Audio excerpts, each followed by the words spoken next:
ఉగాది పండుగ ఎలా జరుపుకోవాలి?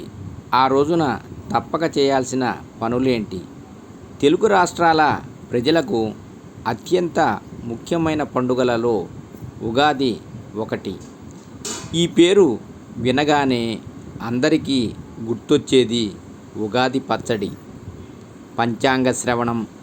ఇవి ఒక్కటే కాదు, ఉగాది రోజున తప్పక చేయాల్సిన పనులు ఎన్నో ఉన్నాయి. ఉగాది 2025 తెలుగు పంచాంగం ప్రకారం తెలుగు ప్రజలు కొత్త ఏడాదిలోకి అడుగుపెట్టేది ఉగాది పండుగతోనే. అందుకే ఈ పండుగకు ఎంతో ప్రాధాన్యత ఉంది. పురాణాల ప్రకారం చైత్ర శుద్ధ పాడ్యమి నాడే ఈ సృష్టి ప్రారంభమైందని నమ్ముతారు. శాలివాహన శకం మొదలైంది కూడా ఉగాది రోజు నుంచే. ఈ పండుగను తెలుగు రాష్ట్రాలతో పాటు కర్ణాటక ప్రజలు ఉగాది పేరుతోనే జరుపుకుంటారు. అలాగే మహారాష్ట్ర, గోవాల్లో గుడి పడ్వా పేరుతో నూతన సంవత్సరానికి ఆహ్వానం పలుకుతారు. వసంతకాలంలో వచ్చే ఉగాదిని యుగాది అని కూడా అంటారు. అంటే కొత్త యుగానికి ఆరంభం అని అర్థం. చాంద్రమాన క్యాలెండర్ ప్రకారం ఈసారి ఉగాది మార్చి 30వ తేదీన జరుపుకోనున్నారు. ఈసారి తెలుగువారు శ్రీ విశ్వావసు నామ సంవత్సరంలో అడుగు పెడుతున్నారు. ఈ రోజున తెలుగువారంతా వేకువ జామునే నిద్రలేచి ఇళ్ళు వాకిళ్ళు శుభ్రపరుచుకుంటారు. ఇంటిల్లిపాది తలస్నానం చేసి కొత్త బట్టలను ధరిస్తారు. ప్రతి తెలుగు లోగిలి మామిడి తోరణాలతో వెలిగిపోతూ ఉంటుంది. ఇష్టదేవతలకు పూజలు చేసి రకరకాల పిండి వంటకాలు చేసుకొని ఉగాది పండగ నాడు తెలుగువారు ఉల్లాసంగా సంతోషంగా గడుపుతారు. ముఖ్యంగా ఉగాది పచ్చడి తినకుండా కొత్త ఏడాదిలో తమ భావి జీవితం ఎలా ఉంటుందో చెప్పే పంచాంగ శ్రవణం వినకుండా ఈ పండుగ పూర్తి కానే కాదు. ఉగాది ఎలా జరుపుకోవాలి?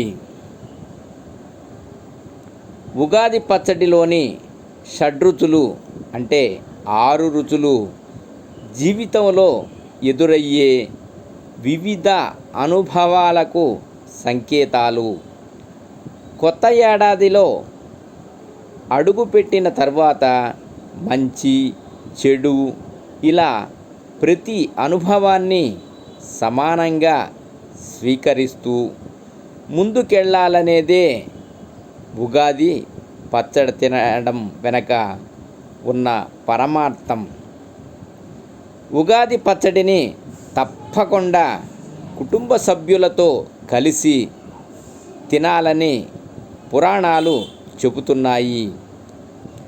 మామిడికాయ, చింతపండు, బెల్లం, వేప పువ్వు, ఉప్పు, కారం కలిపి ఉగాది పచ్చడిని తయారు చేస్తారు. మామిడికాయ, చింతపండు, బెల్లం, వేప పువ్వు, ఉప్పు, కారం కలిపి ఉగాది పచ్చడిని తయారు చేస్తారు.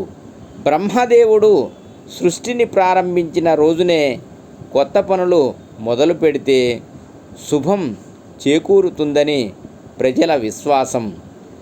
యుగానికి నాంది పలికిన ఈ రోజునే శ్రీ మహావిష్ణువు మత్స్యావతారమెత్తి వేదాలను సోమకుడి నుంచి రక్షించి బ్రహ్మదేవుడికి ఇచ్చారని పురాణాలు చెబుతున్నాయి.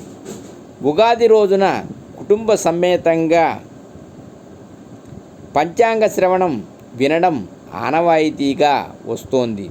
ఈసారి తెలుగువారు అడుగు పెడుతున్న శ్రీ విశ్వావసునామ సంవత్సరం విశ్వానికి సంబంధించినది.